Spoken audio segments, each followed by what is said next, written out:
Does the person you are with encourage you to read? You have to ask, what does he bring for me? Roses or books? If someone has a stake in making you better, that person will push you towards books. Books are what we all need.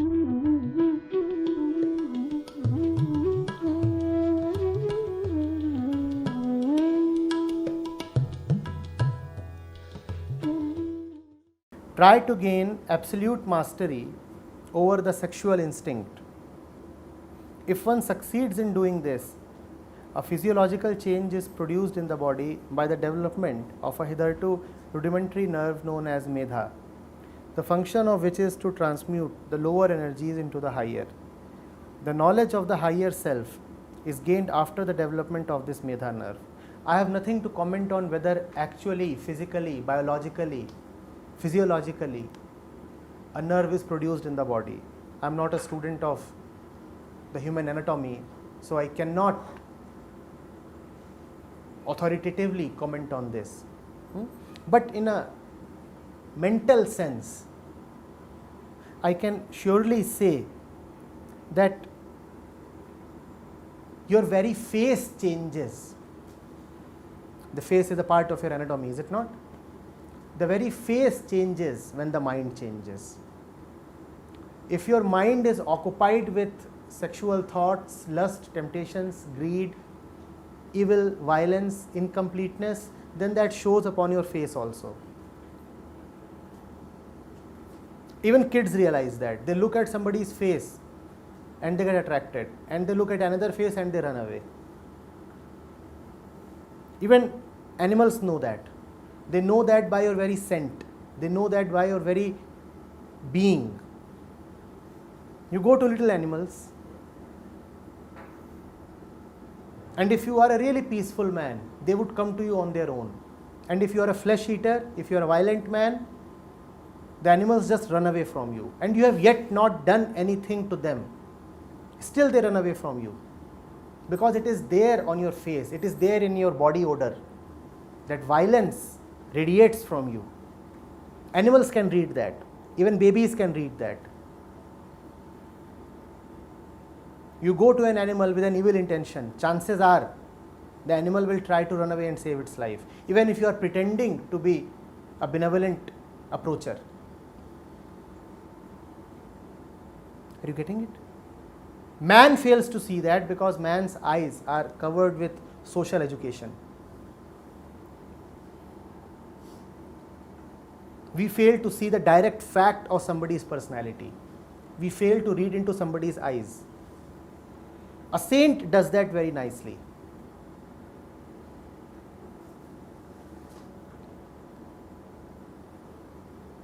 There is that humorous story of a student of Buddha. He came to Buddha and said, I am now well versed in all the disciplines. I have learnt everything that you had to offer. So I now want to go out.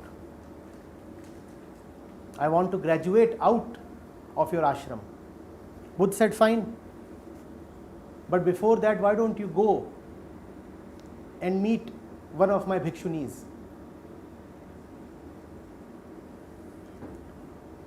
He says, fine. So there was this bhikshuni.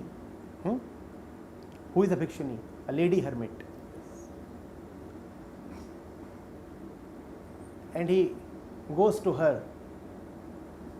And she lived at a high place. One had to approach through a flight of stairs. And the fellow is climbing up. And he comes to her and he is thinking, it's hot and I'm tired and sweating. And she comes to him and offers a towel. He says, great, she's giving me exactly what I needed. But won't it be better if I get some cool water also? And immediately some water comes. He has not yet expressed his desire. He says, good luck. Everything that I am wishing for is coming to me. So she says, how have you been, man? And I've heard that you have been an excellent learner with the master. So I'm glad to welcome you here. Why don't you just sit down and relax? So he sits down and relaxes for a while, and then he thinks, but it's time for some food now. But what food can this lonely woman offer me? I'm accustomed to having good food.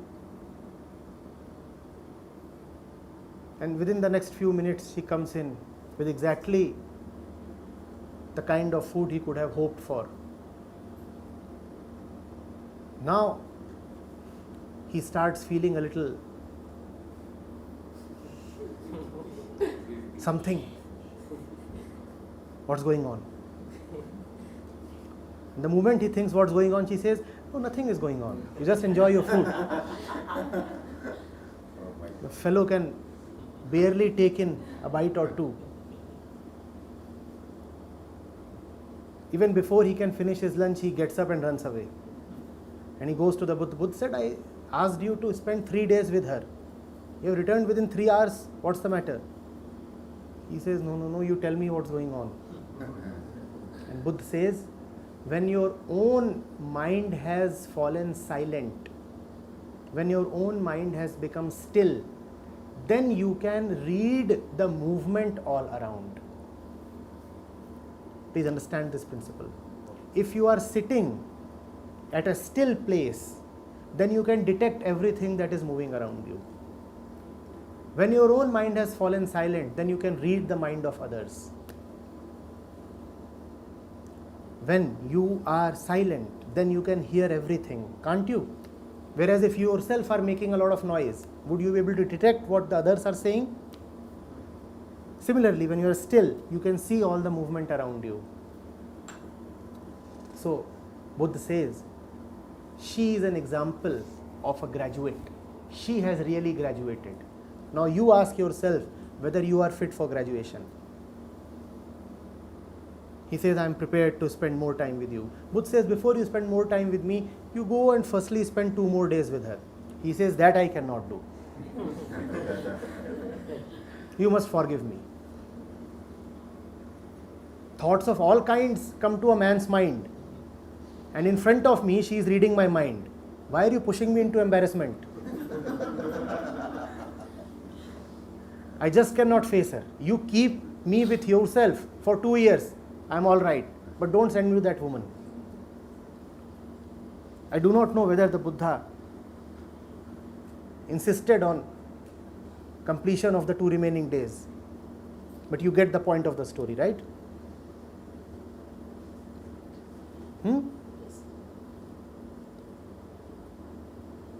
The face can be read. The mind can be read. On the outside, you are how you are from the inside. It is not without reason that you look at this picture. What do you see around the head of the deity? What do you see? Do you see a halo, an aura? That aura is not just a symbol. It is in some ways actual. When you look at the face of a free and peaceful and realized and silent being, you actually do see an aura. That does not mean that light is radiating out of some source from the head. That would violate the laws of physics. It is not as if the deity would walk into a dark room and there would be light in the room. Not that way, but something else. An aura is definitely there. You actually do see light when you look at the face of a Jesus or a Buddha. There is light there. Are you getting it? Change your life, your face will change for certain. Every cell of your body changes. When you become peaceful, your physiology indeed does change. Many diseases are taken care of.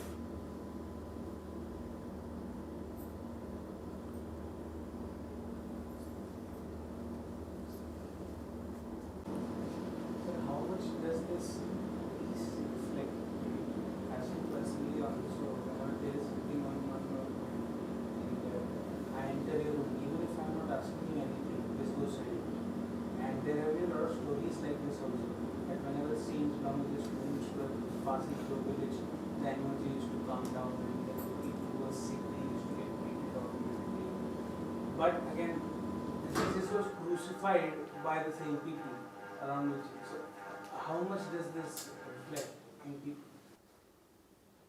There might be a great aura around the face of the deity, but you need to be not totally blind to view that aura. That is the first thing. Second thing is, you might actually perceive that aura and be threatened by it. There are three kinds of people then. One, who do not perceive that aura at all because they are blind. Now, among those who do perceive that aura, there are two kinds of responses. The first and the usual response is, this man is a threat. There is something unusual about him. Kill him. Only the very rare few perceive that aura and appreciate that aura.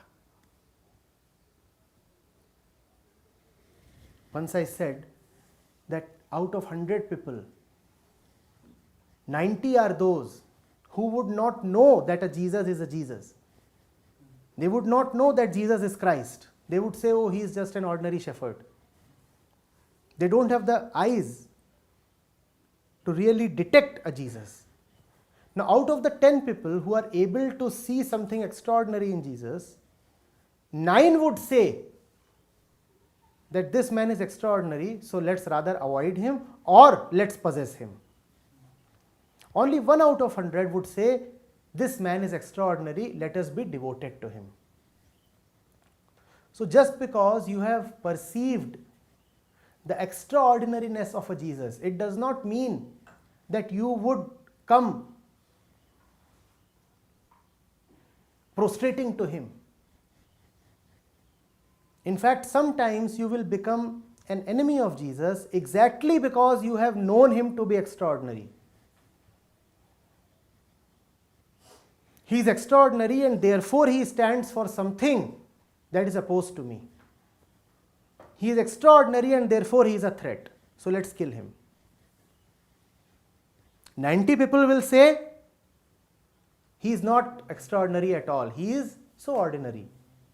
So they are not really a danger. They will be indifferent to the realized man. 9 people will say, oh yes, there is something special about him, but exactly because there is something special about him, let us kill him.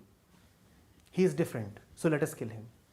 1 out of 100 will say, he is special, he is extraordinary, and he deserves my highest admiration.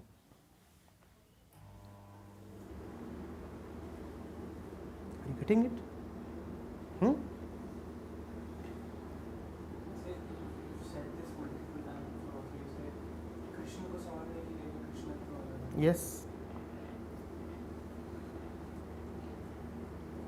Jesus says, I am the truth, the way and life, me and my Father are one. Unless you are one with the Father of Christ, how will you realize Christ?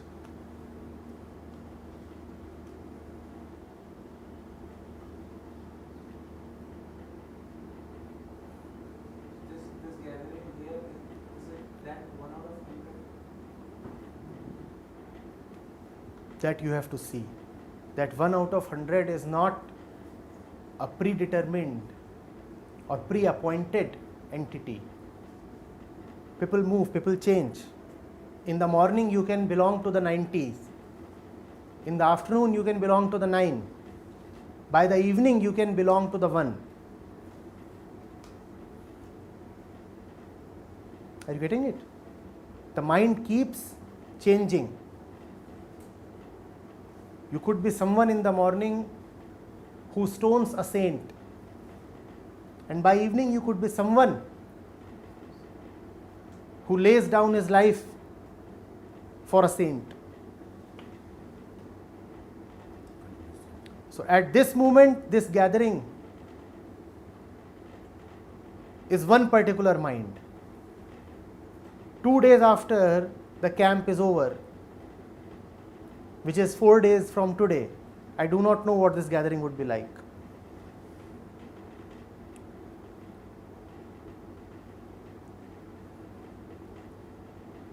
That is why constantly keeping good company is absolutely important.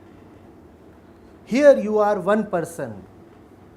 A week later you would be a very different person.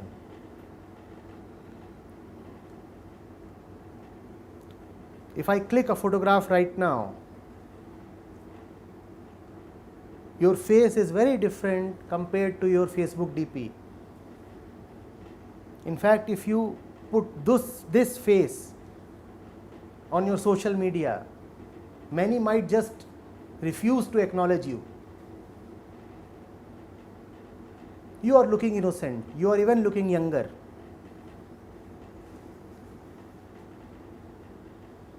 Your face right now bears no trace of any pain. Right now your face is that of a person free of all suffering. But would you remain like this? I do not know.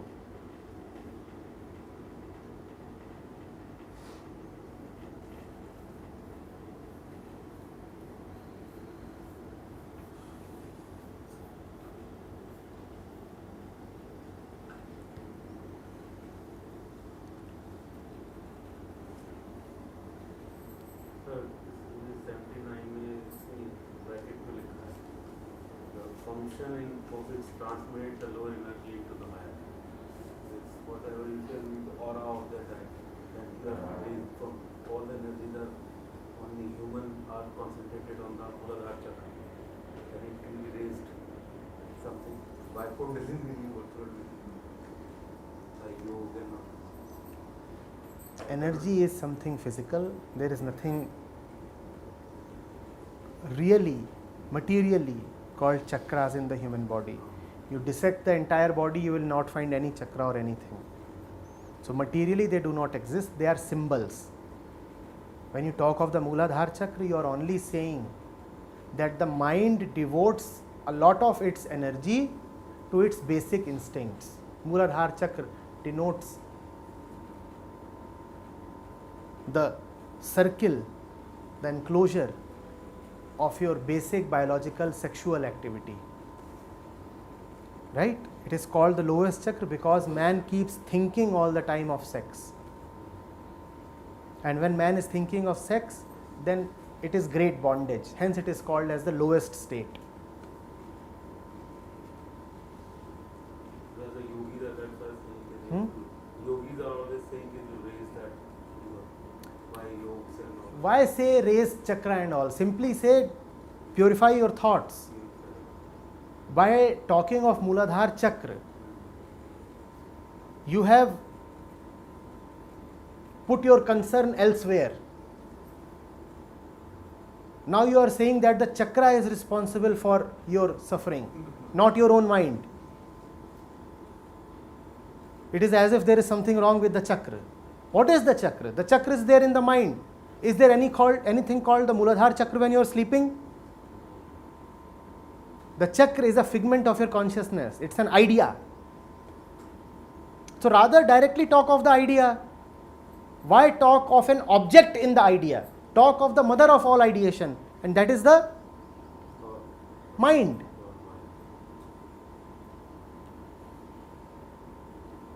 It's like this. You say that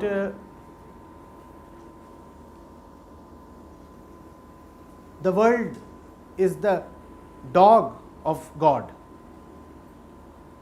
And just as Ramakrishna has said that you should not be attached to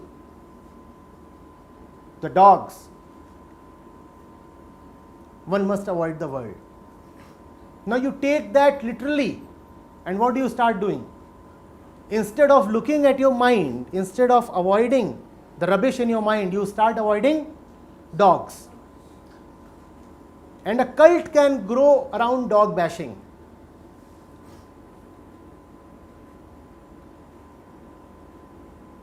They will have temples in which the Saturn is represented by a dog.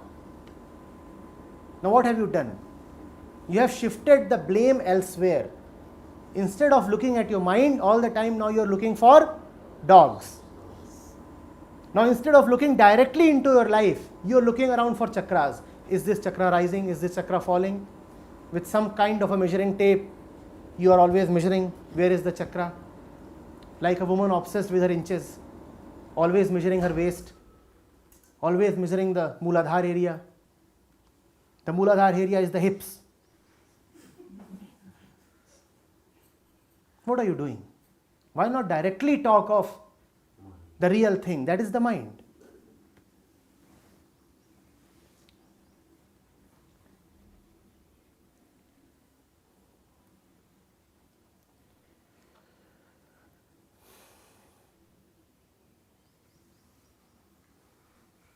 All of these are colorful, captivating representations.